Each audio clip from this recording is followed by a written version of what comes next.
All right, thanks, Mike.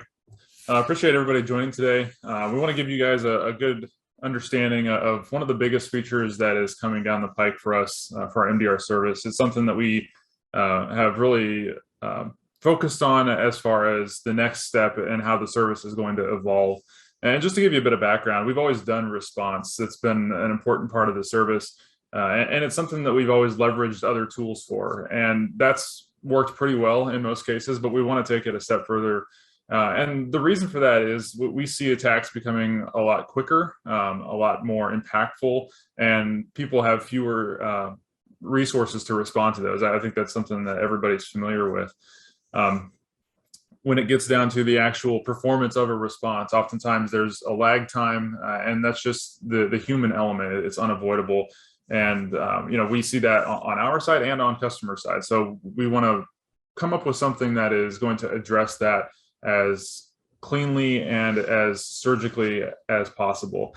And just to give you a little bit of background, I mean, there were a lot of ways we could have gone about this. And when we were looking at developing this, we did look at some other tools, and we eventually arrived on the notion of developing it ourselves based on our own Shield Vision platform. And if you're familiar with that, and I would assume most of the people on the call are, that is something that's already doing a lot of the heavy lifting of all this threat and alert aggregation, if you will. So it made a lot of sense to use that framework to then build something that is response oriented. And I think you guys are going to get a really good understanding of how that looks. So if you have any questions, feel free to drop them in the chat throughout, and we'll make sure those get answered. All right. So let's get into it here. A lot of people are really familiar with SOAR. I think it's a really interesting product, or at least a market out in the security landscape right now. Everybody seems to understand the need for it. It's quite a digestible concept, right? You have an alert that comes in, and then you have a response that's generated from that. And one thing that I have learned over the past few years, interacting with customers and just studying the market in general, is that there's a lot of apprehension about SOAR, actually. A lot of customers want to bring it on, and then the actual logistics of doing so is very complicated. A lot of people will look at SOAR tools and kind of be blown away by the feature set, and really what that translates to is a lot of investment of time and personnel and people and trial and error to make the whole thing work. And that's not to say that a lot of the SOAR tools out there are bad products, because they're not. We reviewed many of them during this process, and I think they're excellent tools. The problem is a lot of customers don't have the bandwidth to fully manage them. So that's where threat response kind of came into the fore. That's where we decided, there's a place for a very surgical, super focused threat response component to an MDR service. And that was the genesis of it. We wanted to design it for a team that didn't have enough time in the day. And that was really the core design ethos, if you will. Everybody here on the call understands that security teams are burdened with tons and tons of responsibilities, so many things during the week, during the day. The last thing you want to do probably is to design out another integration to make something respond automatically. So what we hope with this being a managed part of our service is that it is able to free up time for our customers. It's able to give them the resources back, in essence, to focus on the complex issues. And I'll talk a little bit more about that here in a second. So here's the rationale, why do this in the first place, and what are the values? So we think that this is going to have really no implementation footprint. This is all on our side. It's hosted by us. It is really a part of Shield Vision. It is fully baked into that fabric. So you guys don't have to install anything. You don't have to set anything up. We will handle all of the integrations. And some of you guys have seen a little bit of this through the early adopter program that we have. We're excited about that. We're working through it with customers directly. But it's a good snapshot into how this works. Basically, we would come to you and say, hey, we're ready to onboard you with threat response if that's something that you choose to do. And then from there, we'll map out those integrations that you want completed, and then we'll build them ourselves. If we don't have an out-of-the-box integration that's already completed, we'll build it from the ground up, and that's why we have the R&D team to support that. Another value, obviously, is that this is part of the service. We're not charging existing customers extra for this, and we are fitting it into future engagements, in a sensible way. So the whole idea here is that we firmly believe in this as part of our service going forward, and we don't want to branch it out into too many other different directions. This is in the fabric of our MDR service, and it's just going to be assumed that everyone is going to be able to benefit from it and really interact with it as if they were wanting another threat detection. So to kind of give you guys some context, most customers leverage our ability to design out and build custom use cases. We don't see this as any different. We want people to be able to get custom responses in the same fashion. They would just request that from the SOC, we'll build it out, and then it's an easy enclosed task, and then a repeatable process for the future. So very straightforward from a operational and logistics perspective. You guys aren't having to go in and build a bunch of integrations yourselves. That we're shouldering the burden there. We want to make this as accessible as possible. We realize, and this is maybe tying into that earlier SOAR conversation, there's also a lot of apprehension about SOAR in that a lot of organizations don't necessarily want to always commit to pushing the button right away. That launch the missiles, push the big red button. That's scary for a lot of people, especially when there's confidence that needs to be built. So we have designed this in a way, and we're going to show this in a short while, in a way that's very accessible and is easy to build confidence with. And we have some methods that will allow an analyst to look at it before the response is completed.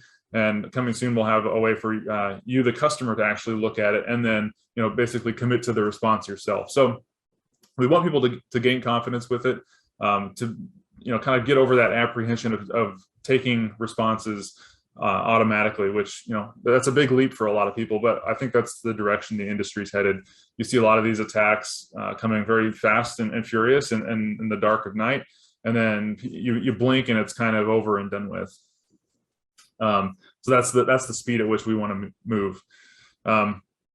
Really, like I said, built into Shield Vision is a core concept. We have a lot of great content that's in there for a lot of different tools. This bolts right onto that. So you'll see here shortly how the content that we've already developed is leveraged to then kick off the responses. And I think it's done in a very sensible, templated, easy to understand way. It's a very repeatable process. We don't think that this is going to be limited to just threat responses either. I think there's a lot of ways that we can extend this capability into interesting security problems that are hard to solve. Gathering information for other processes, interacting with asset management tools, even patch management, and so on and so forth. There's a lot of ways that as threat response grows and as the integrations grow, we can start to reduce some of this client workload that you guys have. A lot of customers or a lot of customer security personnel are burdened with multiple duties. I mean, you guys all understand that. That's nothing new in the industry.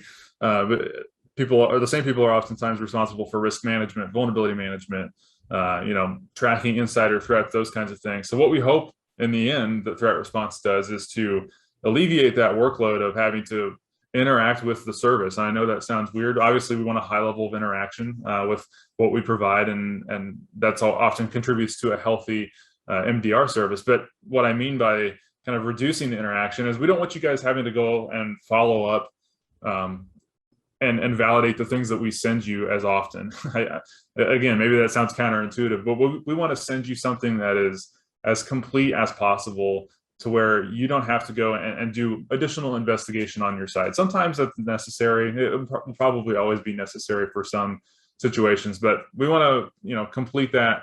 And oftentimes they talk about the last mile, right? The last mile of any process is usually the hardest. Well, we like to shrink it into a quarter mile or, a few hundred feet, right? So that's the direction that we're going with this.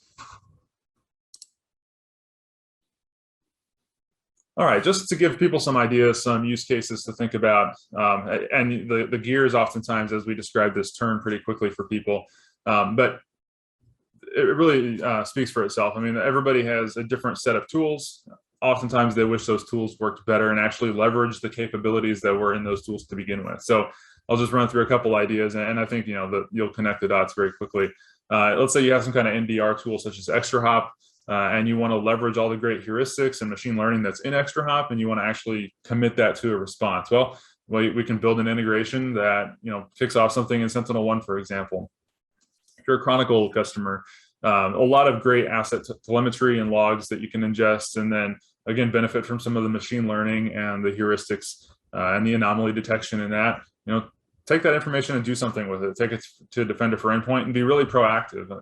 Chronicle's got some great ways of looking at the prevalence of certain activities that that's kind of a unique process to Chronicle, and they have done that very well.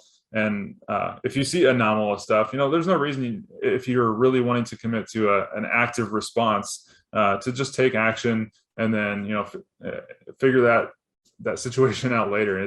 You can err on the side of caution with this. Same with Digital Shadows. There's a lot of great information that's pulled from Digital Shadows. Potentially leaked assets, account compromises, spoofed domains. Oftentimes the outflow of those findings is a lot of manual work, and we want to shorten that process and alleviate that workload. So just an example, you have a VIP or a sensitive account that maybe look like it's compromised. Why not automate that and go directly to Office 365 and lock that account or reset the password, whatever the case may be. And then lastly, kind of the classic SIEM use case. You've got packet and log data being correlated together.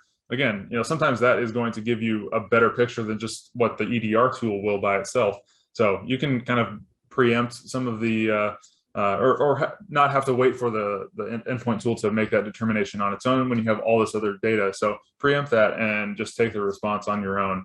And again, this is using the content that we have a lot of confidence in, and continues to expand and grow over time. We'll mention right now we have a lot of automated responses that go to you guys.